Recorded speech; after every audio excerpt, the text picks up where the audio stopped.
Mirë se erdhe në botën ku askush nuk është i pafajshëm. Sekrete shqiptare, vendi ku rrëfimet më të thella, më të ndaluara dhe më të pathëna të shqiptarëve marrin zë. Na bëni subscribe për histori të ndryshme.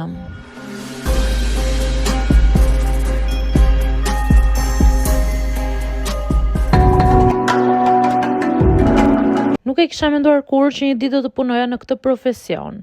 Por jeta më shtyu aty ku nuk e prisja. Në moshën 29 vjeçare isha e lodhur nga punët që ndryshoja si çorapet, për ditë ndryshoja. Thuaj se për herë kaloja nga recepcioniste në shitse, asistente në një zyrë të vogël, operatore call center, asgjë nuk më mbante gjatë, as rroga dhe as trajtimi. Një ditë një shoqe më tregoi se një kompani evente kërkonte hostes, vajza që mirëpresin të ftuarit në për konferenca, darka biznesi, festivale apo inaugurime.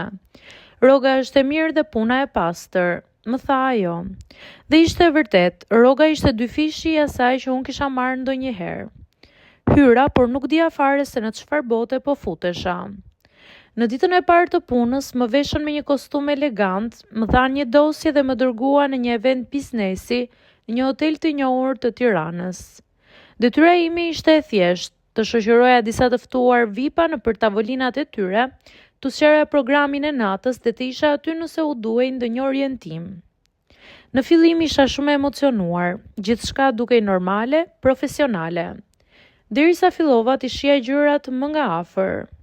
Një burr rreth të 50-tave erdhi me një grua të bukur që dukej shumë më e re se ai.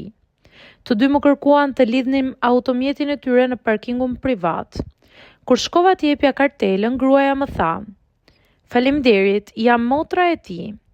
Vetëm pak më vonë e pash të njëjtën motër të mbante dorën e tij nën tavolinë dhe të qeshte në një mënyrë që nuk ishte asgjë vllazërore. E dija që nuk ishte puna ime, por më ra në sy, dhe nuk ishte era e fundit që do shija diçka të tillë. Event pas eventi fillova të kuptoja një botë tjetër.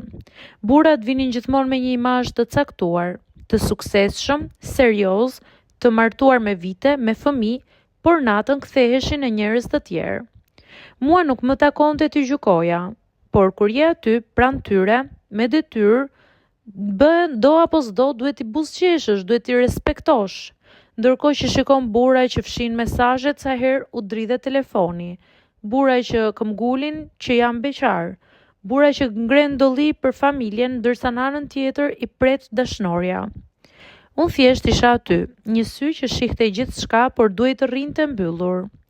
Një natë gjatë një darke gala, një nga të ftuarit, një emër i njohur, erdhi vetëm, i ulur, i qetë, i sjellshëm. Më bëri përshtypje dhe mu duk një njeri model. Në mes të eventit më thërret, shkoj me dosje në dorë që ta ndihmoj. "Vesa, mund të më japësh një gotë ujë?"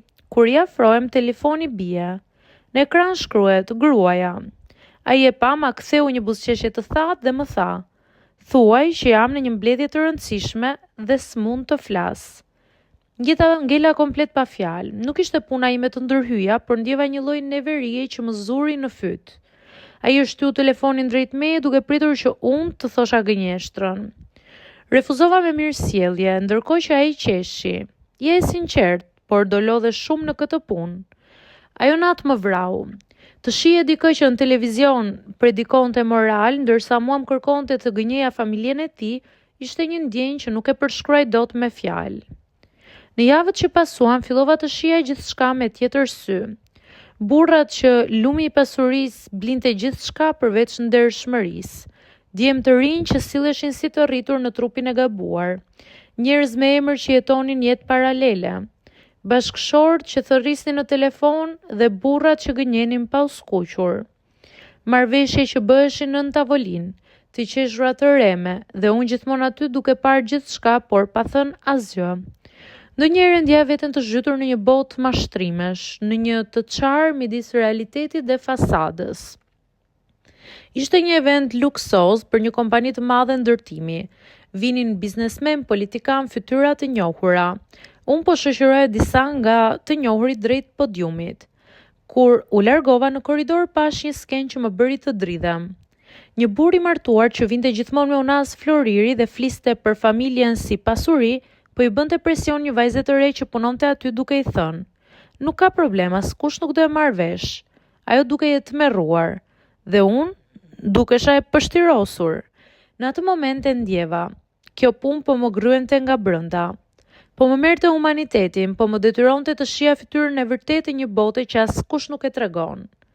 Atë natë mbylla dosjet, dorëzova kartën e stafit dhe dola në ajrin e ftohtë të Tiranës. Eca gjatë pa kthyer kokën pas. Sot duket sikur edhe pse jam në këtë moshë, duket sikur kam kaluar një jetë të tërë. Nuk e di çfarë pune do bëj më tej, por di një gjë.